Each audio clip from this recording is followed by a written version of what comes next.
If you're new to Warhammer 3 and your campaigns keep falling apart, so you're constantly restarting, it's probably because of a few very common mistakes. Warhammer 3 does a poor job of explaining what actually matters early on, so most new players end up making the same decisions, without realizing they're hurting themselves. In this video, I'm going to go through 5 beginner mistakes that feel right at the time, but are quietly killing your campaigns, and I'll show you what to do instead. No sweaty strategies, no optimization nonsense, just simple changes to get your campaigns moving in the right direction. These mistakes build on each other, so if you recognize yourself in one of them, don't worry, that's completely normal. Let's start with the biggest one I see new players make. One of the most common mistakes new players make in Warhammer 3 is expanding too fast early on. You win a couple of early battles, you see nearby settlements, and it feels obvious to just keep pushing forward and grabbing territory. And to be fair, that makes sense. More land feels like progress. The problem is that Warhammer 3 early expansion comes with some hidden costs. Public order drops, corruption creeps in, and suddenly you're defending multiple borders with one tired army. At that point, one lost battle doesn't just hurt, it can unravel your entire campaign. What works much better for beginners is slowing things down and securing what you already own. Finish one province first, keep public order under control, make sure your borders are defensible before expanding again. Early game Warhammer 3 isn't about map painting, it's about stability. The next mistake is one I see all the time, and it usually leads straight into economic problems. The second big mistake is recruiting elite units too early. You unlock a higher tier unit, maybe a monster, something flashy, and it feels like your army should be stronger if you start stacking all of those in. Again, that logic makes sense. Better units should mean better results. The problem is that early in Warhammer 3, your economy isn't built to support them. Upkeep adds up quickly, and once you take losses, replacing elite units becomes slow and painful. One bad battle at that point doesn't just set you back, it can stall your entire campaign. What works much better for beginners is relying on cheaper, more replaceable units early on. Numbers, leadership, consistency, these matter far more early on in the game than raw stats.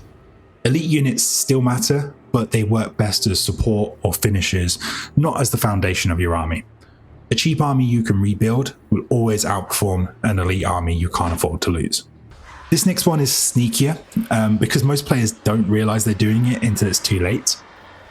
A lot of beginner campaigns fall apart because the economy slowly collapses in the background. Early on, everything feels fine, you're winning battles, your income looks positive, and it's easy to assume that the economy will just take care of itself. The problem is that economic issues don't show up immediately. They lag behind your decisions. So building too many military buildings, recruiting too quickly, ignoring growth, none of that hurts right away. It hurts in about 10 or 15 turns later. By then, it's much harder to fix. In Warhammer 3, this is made worse by supply lines and corruption, which quietly drain your income over time. What works much better for beginners is treating the economy as the foundation of everything else. So you should build one province with income and growth, let that fund your armies instead of trying to support everything at once. If your economy feels fine right now, the decisions you're making are shaping how strong you'll be in 10 turns from now. The next mistake feels safer, but it actually makes the game a lot harder. A lot of new players rely heavily on auto-resolve, especially early on. Manual battles feel intimidating, and auto-resolve feels quicker and safer, especially when the game says the odds are in your favor. The problem is that auto-resolve in Warhammer 3 is extremely inefficient.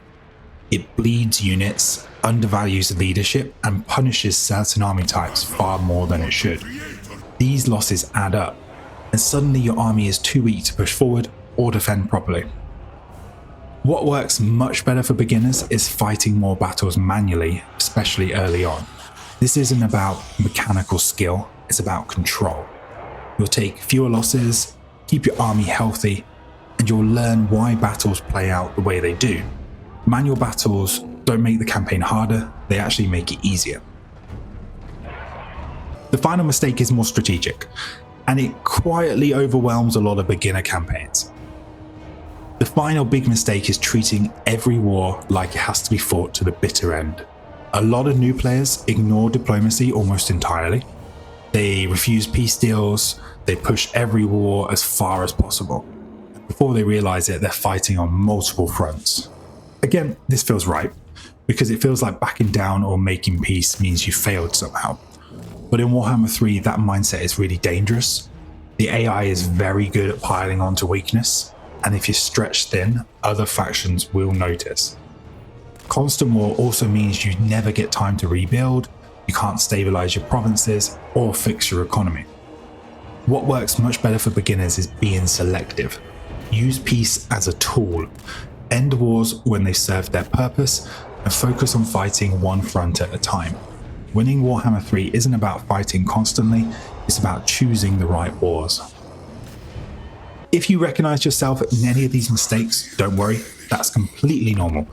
Warhammer 3 has a steep learning curve and the game doesn't explain what matters early on. If you're new and want a proper starting point, I've linked a beginner playlist below. That's the best place to start if you want your campaigns to feel more manageable. Thanks for watching, and I'll see you in the next one.